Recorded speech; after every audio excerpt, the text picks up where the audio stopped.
Classify each of the following solids as ionic, metallic, molecular and network covalent और amorphous। तो ये हमारे पास solids हैं और इनको हमें क्लासीफाई करना है। तो देखो जरा, जो हमारे सॉलिड्स होते हैं तो सॉलिड्स को हम क्लासीफाई करते हैं। तो सॉलिड्स जो है वो टू टाइप का होता है, क्रिस्टलाइन और होता है हमारा एमोर्फस। तो यहाँ पे ज्योमेट्री कैसी होती है, डेफिनेट होती है, और यहाँ पे ज्योमेट्री जो है वो डेफिनेट नहीं होती है। और क्रिस्टलाइन सॉलिड जो है इनको हम फर्दर क्लासीफाई करते हैं। एक होता है हमारा आयनिक सॉलिड्स, ठीक है, जो कि आयनिक कंपाउंड होते हैं, और दूसरा होता है मेटेलिक सॉलिड जो कि मेटल्स होते हैं, ठीक है, और तीसरा होता है कोवेलेंट सॉलिड, ठीक है, इसी को हम बोलते हैं नेटवर्क सॉलिड। और चौथा होता है मॉलिक्यूलर सॉलिड।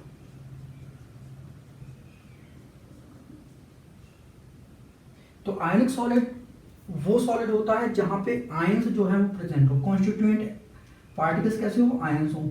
मेटलिक सॉलिड में कॉन्स्टिट्यूएंट पार्टिकल्स जो है वो मेटल का एटम होता है। कोवेलेंट एंड मॉलिक्यूलर सॉलिड में जो हमारा कॉन्स्टिट्यूएंट पार्टिकल क्या होता है, मॉलिक्यूल होता है। तो अगर मॉलिक्यूल का स्ट्रक्चर सिंपल है तो मॉलिक्यूलर सॉलिड होगा, और अगर स्ट्रक्चर जायंट स्ट्रक्चर है तो वो कोवेलेंट सॉलिड में आएगा, ठीक है। और एमोर्फस में क्या होता है, इसकी ज्योमेट्री कैसी होती है, फिक्स नहीं होती, शॉर्ट रेंज ऑर्डर का ये सॉलिड होता है। क्रिस्टलाइन कैसे होते हैं, सारे के सारे लॉन्ग रेंज ऑर्डर के होते हैं। तो ये सारे के सारे सॉलिड हमारे कैसे होंगे, लॉन्ग रेंज ऑर्डर के सॉलिड हैं, ठीक। अब इनमें से हमको सर्च करना है कि इनमें से कौन से टाइप का सॉलिड जो है वो हमारा होगा।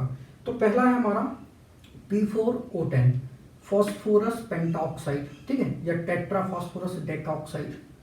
तो P4O10 हमारा ये है। तो ये चूंकि नॉन मेटल से बना है तो या तो ये कोवेलेंट सॉलिड होगा या मॉलिक्यूलर सॉलिड होगा, ठीक। अब चूंकि इसका स्ट्रक्चर कैसा होता है, सिंपल होता है, तो फिर ये हमारा मॉलिक्यूलर सॉलिड में आएगा, कोवेलेंट सॉलिड नहीं आएगा, ठीक है।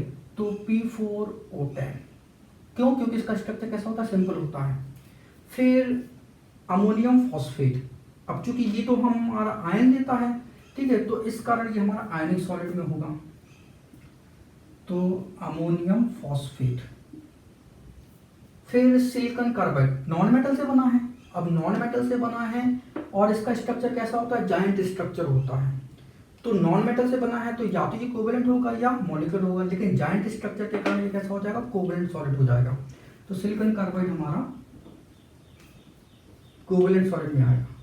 आयोडीन नॉन मेटल वाला सॉलिड है, तो ये हमारा या तो मॉलिक्यूलर होगा या कोवेलेंट होगा, लेकिन सिंपल स्ट्रक्चर के कारण ये हमारा मॉलिक्यूलर सॉलिड कहलाता है। फॉस्फोरस P4, ये भी हमारा कैसा होता है, मॉलिक्यूलर सॉलिड होता है। क्यों, क्योंकि इसका स्ट्रक्चर भी कैसा होता है, सिंपल होता है। प्लास्टिक, तो जितने भी हमारे पॉलीमर होते हैं वो कैसे होते हैं, सब के सब एमोर्फस होते हैं। तो प्लास्टिक, आपका फाइबर, आपका रबर, ये सब पॉलीमर में आते हैं। तो प्लास्टिक्स जो है वो हमारे कैसे होते हैं, एमोर्फस सॉलिड में आएंगे। ग्रेफाइट, ग्रेफाइट कार्बन से बना होता है। कार्बन कैसा होता है, नॉन मेटल होता है, और नॉन मेटल या तो कोवेलेंट सॉलिड होगा या फिर मॉलिक्यूलर सॉलिड होगा, लेकिन ग्रेफाइट का स्ट्रक्चर कैसा होता है, जायंट स्ट्रक्चर होता है। इस कारण ग्रेफाइट जो है वो हमारा कोवेलेंट सॉलिड में आएगा। फिर आता है ब्रास। ब्रास जो है वो हमारा कैसा है, एलॉय है, ठीक है, और एलॉय जो है वो मेटल से बना होता है। तो ब्रास जो है हमारा मेटलिक सॉलिड में आएगा। रुबिडियम एक मेटल है तो मेटलिक सॉलिड में आएगा। फिर लिथियम ब्रोमाइड, ये आयंस देता है तो ये हमारा आयनिक सॉलिड में आएगा। और जो सिलिकॉन है, तो सिलिकॉन जो है वो हमारा कैसा होता है, आपका सेमीकंडक्टर होता है, लेकिन नॉन मेटल की प्रॉपर्टी ज़्यादा शो करता है।